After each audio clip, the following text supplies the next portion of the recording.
अस्सलाम वालेकुम। अभी हमारे पास जो पेयर है वो ओपन है क्रैश 1000 का। तो ये वैसे ही ओवरऑल जो ट्रेंड बेरिश में चल रहा है मार्केट का।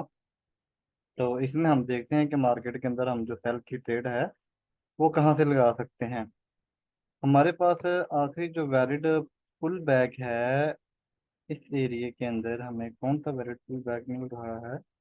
ये भी वैलिड पुल बैक हमें नहीं नज़र आ रहा जी। यहाँ से हम जो इसकी वो मैपिंग जो है वो शुरू करते हैं। मैपिंग हम इसकी ये हमें वैलिड पुल बैक मिला है। एक वैलिड पुल बैक है। इसे हम एज अ इंड्यूसमेंट है वो कंसिडर कर लेते हैं H4 की। H4 में इंड्यूसमेंट ड्रा की। इसके बाद मार्केट ने इसका लो कंफर्म हुआ और मार्केट ने ब्रेक ऑफ स्ट्रक्चर जो है वो कर दिया है इसका। अब ब्रेक ऑफ स्ट्रक्चर होने के बाद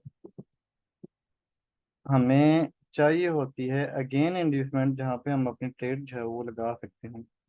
तो यहाँ पे हमें ट्रेड जो हम शिफ्ट करते हैं अपना जो है वो टाइम फ्रेम, लो टाइम फ्रेम के अंदर चलते हैं।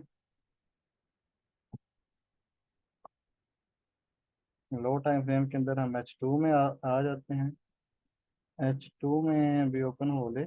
यहाँ पे हम देखते हैं कि हमारे पास कोई वैलिड पुल बैक वगैरह पड़ा हुआ है या नहीं।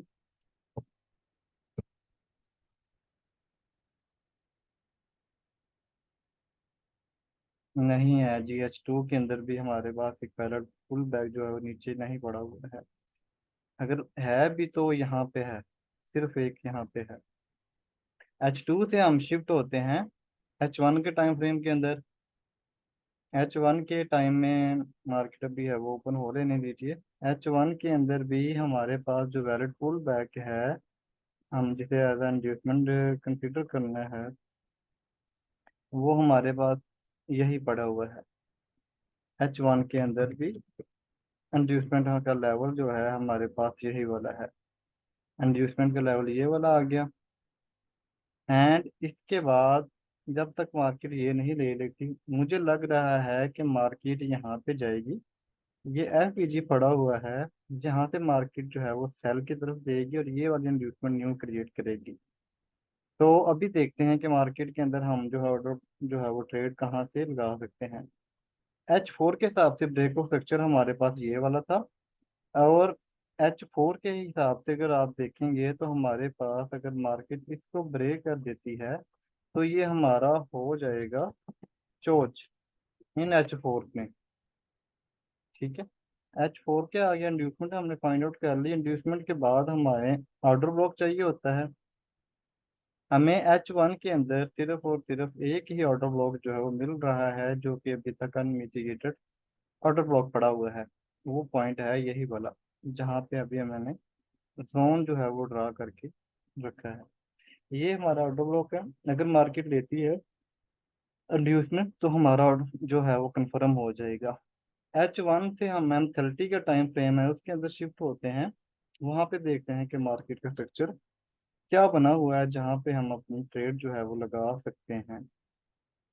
M30 के अंदर अगर हम आए तो M30 के अंदर हमारी लोएस्ट पॉइंट था, ये हाईएस्ट पॉइंट है। ब्रेक हुआ है, ये किसी ने ब्रेक किया, नहीं हुआ, नहीं हुआ। अगेन मार्केट की इंड्यूसमेंट का लेवल जो था वो हमारे पास आ रहा है ये वाले पॉइंट के ऊपर। जब तक मार्केट ये इंड्यूसमेंट M30 में नहीं ले लेती तब तक हम अपनी ट्रेड जो है अपनी प्रीवियस लेवल का हाई जो ब्रेक किया हुआ है, तब तक हम अपनी कोई भी ट्रेड जो है वो सेल की नहीं लगा सकते। Without inducement, without liquidity, without किसी भी चीज़ के ट्रेडें ऐसे लगाना हमें अच्छा नहीं होता, जो कि हमारे लिए बहुत ज़्यादा बेरिस्की होती है। अच्छा, इसके बाद हमारे पास अब ये जो M30 के अंदर हमारे पास अब इंड्यूसमेंट प्लस इंजीनियरिंग लिक्विडिटी हमारे पास आ गई है। ठीक है। H1 की। और M30 के अंदर भी हमें ऑटो ब्लॉक देखें कितना अच्छा हमें ऑटो ब्लॉक मिल गया है। अब इसके बाद M15 के अंदर चलते हैं। M15 के अंदर देखते हैं कि मार्केट ने हमारे क्या है बनाया हुआ है यहाँ पे, जिसके ऊपर हम ट्रेड जो है वो कोई शॉर्ट टर्म जो है वो ट्रेड हम लगा सकते हैं। यहाँ पे एक छोटी सी लोएस्ट हाई, हाँ ब्रेक हुआ है, ये वाला हमारे पास आएगा। M15 की इंड्यूसमेंट हमारे पास ये वाली पड़ी हुई है। M15 के हिसाब से आप ट्रेड जो है वो फाइंड करते हैं। M15 की हमें ये इंड्यूसमेंट थी, मार्केट आई, नीचे स्वीप किया, फिर नीचे आई, फिर स्वीप किया, इसका हाई स्वीप नहीं हुआ, इसका भी स्वीप नहीं हुआ, यही थी इंड्यूसमेंट। इंड्यूसमेंट फाइंड होने के बाद अब ऑर्डर ब्लॉक फर्स्ट आपका आ रहा है सेल का, ये वाला, जहां से आप जो है वो सेल की जो ट्रेड है वो लगा सकते हैं। और आपका टारगेट जो है वो ये वाला है। हाईएस्ट पॉइंट ये था आपका।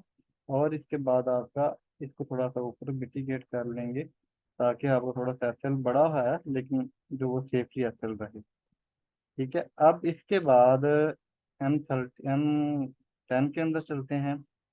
M10 के अंदर देखते हैं कि क्या चीज़ है हमें नज़र आ रही है जिसके ऊपर ट्रेड कर सकते हैं। M10 के अंदर भी सेम है, और M15 के अंदर भी सेम है।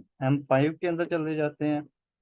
तो M5 के अंदर जाके देखते हैं तो स्ट्रक्चर तकरीबन ओवरऑल मार्केट का सेल का ही है, और हमारे पास इसके अलावा कोई भी जो है ऑर्डर ब्लॉक नहीं मिल रहा। ये वाला था, ये वाला ऑर्डर ब्लॉक जो था इंड्यूसमेंट वाला था, ये मिटिगेट हो चुका है, जहाँ से हम अपनी ट्रेड जो थी वो लगा सकते थे, लेकिन ये मिटिगेट ऑलरेडी हो चुका है। तो हमारे पास एक ही ऑर्डर ब्लॉक मिल रहा है हमें M30 और M15 के अंदर। और M30 के अंदर जो है हमारा ऑर्डर ब्लॉक जो है वो ऊपर पड़ा हुआ है, जिसके ऊपर हम अपनी ट्रेड जो है वो एग्जीक्यूट करेंगे। M30 की इंड्यूसमेंट ये वाली पड़ी हुई है, IDM इन M30। इसके बाद हमारे पास M15 की इंड्यूसमेंट है, वो ये वाली पड़ी हुई है,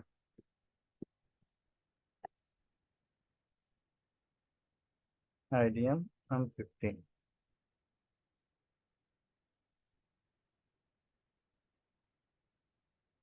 इसके बाद M30 के अंदर अगर और कोई मजीद ऑर्डर ब्लॉक हमें फाइंड आउट किया जाए, हाई स्वीप नहीं किया इसने, इन साइड बार कैंडल बन रही है। इसके बाद सप्लाई का एक लेवल था, ये मिटिगेट हो चुका है। एक छोटी सी कैंडल हमारे पास ये भी एक नज़र आ रही है, जिसको हम ट्रेड कर सकते हैं, लेकिन ये थोड़ा रिस्की होती है। ठीक है, तो बाकी ओवरऑल ट्रेंड जो है वो हमारा यही जो है, आप लगा सकते हैं।